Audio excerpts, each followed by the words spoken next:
Hey, I'm back for another Q&A. Okay, this one is from Paula. Thank you, Paula, for submitting your question.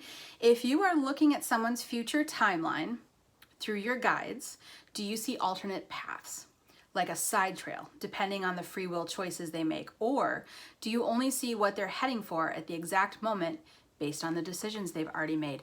This question is great because it opens up something that I always love to tell people and talk about is when it comes to future predictions, the future can change. So this is just a great question. When you meet with a reader, whether it be psychic or a medium, and they pick up something in the future. I'm actually a timeline reader. Like that's kind of how that's not really a technical phrase. It's just kind of how I explain myself. I see a lot of the information that comes through in readings on a timeline. So what you'll usually hear when I do a reading is, 48 hours ago, 2 weeks ago, this happened. Oh, 2 months from now, this is coming up. So I tend to get a lot of information about timelines. So I call myself a timeline reader. And this question has always been awesome, and it's always fascinated me that when you sit down with a reader and they predict something in the future and say that this is going to happen at this time, what is going on is two things. Number one, that is the trajectory. That is where you're supposed to go. That is in the moment where the person is headed. And number two, what's most important is that's going to happen if A, B, and C happens. So it's always relies on what the person does between that moment and that future moment. If they change direction on their own, that future moment's not going to happen. Let me give you an example because that's kind of easiest. I did a reading years back for a woman who her and her husband had separated, and she was very sad, and she wanted the two of them to come back together and reunite. And so she asked me, is he going to come back? Are we going to be together again? And I was looking at her timeline, and I did see them reunite in 6 months. I said, it looks like the plan is for the two of you to reunite in 6 months. However, in order to make that happen, and this was part of the reading because this is exactly what the guides were saying, in order to make that happen, you have to do two things.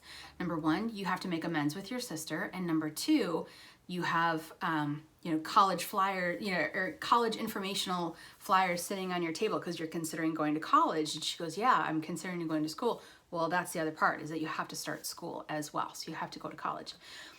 And I try to always make it very clear that the trajectory where you're headed, you will land there. What's important to get there? That's what I always ask the guides. And I tell readers that too. Check in to see, is there anything that is going to help ensure that they get to that point? Usually a reader already gets that information coming through.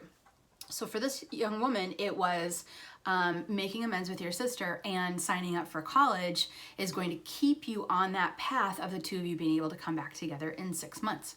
So 6 months and a few days later, she calls me and she said, he didn't come back. You said he would come back. And I said, well, and it all started to come back to me because that was 6 months later and I don't remember a lot of information. And the more we talked, the more I realized, they had told her, you need to sign up for school and make amends with your sister. And she goes, yeah, they told me that. And I said, did you? And she said, no, I haven't done either of those things. And it's like, well, so if you're looking for a reader to tell you your future and then that's it, and then there's nothing else, you're going to really miss out. You're an active participant in your future. You're an active participant in how that's supposed to unfold. And so the better information you could hope to get from a reader is not when something's going to happen or what's going to happen in a particular amount of time. The better information is what do I need to be aware of to get to that place? What do I need to do or participate in or clean up or let go or take on in order to get to where I want to get to? So if a reader comes through and says, this is your trail, this is the direction you're headed, and this is the outcome that's going to happen, a great question to ask the reader is there anything I need to do or pay attention to or let go of between now and then to make sure that that unfolds that way? It's a fantastic question, because if you think about it, that outcome is based in changes that happen between today and then. And it's the changes. So when I was looking at her timeline, I saw the two of them come back together as a result of her bringing more calm into her life because she's now made amends with her sister, and also by her feeling more empowered by going back to college and signing up for college. And it's those energies that she needed to bring up and bring out in herself again to bring the two of them back together. I mean, you know, it makes a lot of sense if you think about it really logically. If you want to get somewhere or have something happen or do something or achieve something, you need to do something to get there. So sitting back and waiting for something to happen usually doesn't work so well. So if you're getting a reading from a reader and they say, I see this happening in your future, fantastic question to ask is there anything that I need to do or adjust or release or let go of or change in order to help that outcome come to fruition? That's where you're going to get the really, really, really good stuff. So yes, Paula, it does. It can shift and it can change, and you know, the future changes and predictions change. For most of us, you know, we do want to know what's coming up. We do want to know what's happening, but just think of how empowering it is when you take it to that next step and that's coming up for you, so you get excited about it, and then you make sure to do the steps to really ensure that that's going to happen. That's living. That's living. That's not waiting.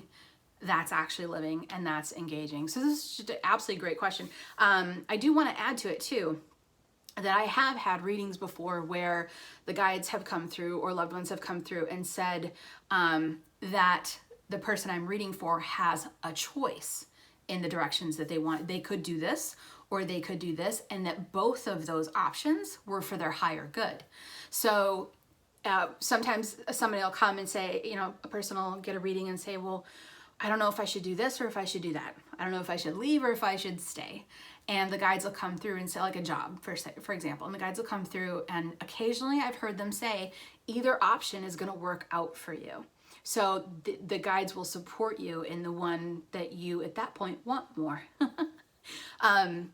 In overall scope of this, your guides and your loved ones are watching over you, and they want to make sure that you go through your path, you get from A to B, and you have the experiences that you really wanted to have here in life. So that's just their job. They're just trying to make sure that you get there.